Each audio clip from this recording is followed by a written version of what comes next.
बहुत समय पहले की बात है।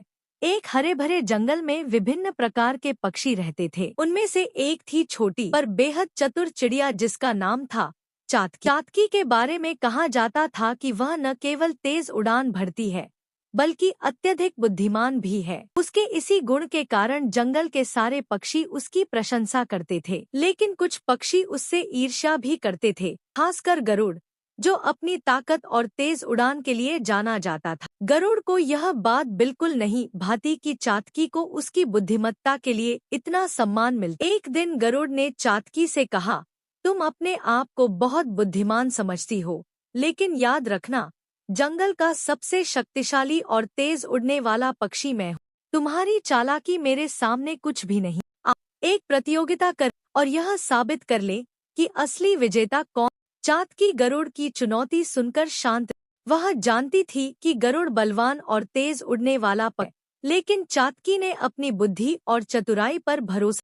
उसने गरुड़ की चुनौती स्वीकार करते हुए कहा, ठीक है। गरुड़ ने प्रतियोगिता की शर्त बताई, हम दोनों सूरज उगने के साथ उड़ान भरेंगे और पहाड़ के उस पार बहने वाली नदी तक।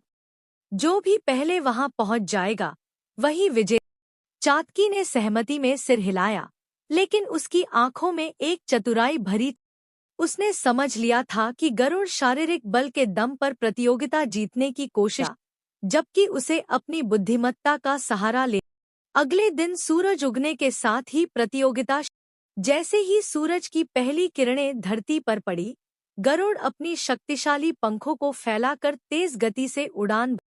वह आसमान में बहुत ऊंचा और तेज उड़ रहा। दूसरी तरफ चातकी भी उड़ान भर चुकी थी, लेकिन उसकी उड़ान गरुड़ की तुलना में।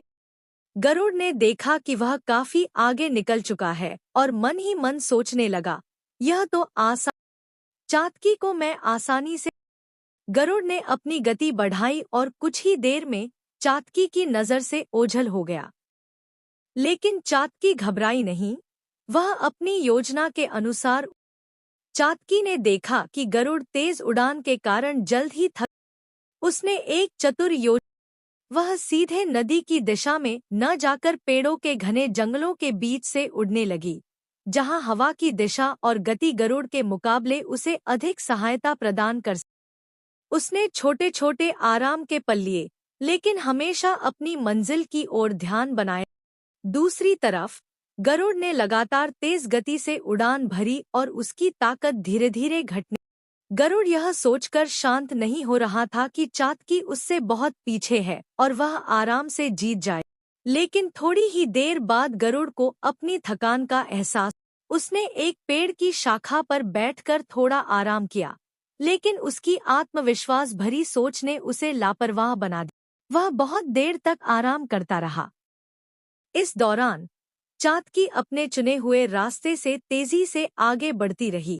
जब गरुड़ ने फिर से उड़ान भरने की कोशिश की, तब उसकी ऊर्जा कम हो चुकी थी और वह पहले जैसी गति से उड़ नहीं पा रहा था। दूसरी ओर चातकी अपनी योजना के अनुसार उड़ते हुए नदी के पास पहुंच गई। वह नदी के किनारे आराम करने लगी और गरुड़ का इंतजार करने लगी। थोड़ी देर बाद गरुड़ भी वहां पहुंचा, लेकिन अब बहुत देर हो चुकी थी। गरुड़ ने जैसे ही चातकी को नदी के किनारे आराम करते हुए देखा, उसकी आंखों में आश्चर्य और शर्म की मिलीजुली भावनाएं थी। वह गहरी सांस लेते हुए बोला, मैंने सोचा था कि मैं ताकत और गति के दम पर जीत जाऊंगा, लेकिन तुमने अपनी चतुराई से बाजी पलट दी। चातकी ने मुस्कुराते हुए कहा, गरुड़, सिर्फ ताकत ही सब कुछ नहीं होती, चतुराई और सही योजना भी उतनी ही जरूरी होती है। मैंने अपनी सीमाओं को समझा और उसी के अनुसार अपनी योजना बनाई।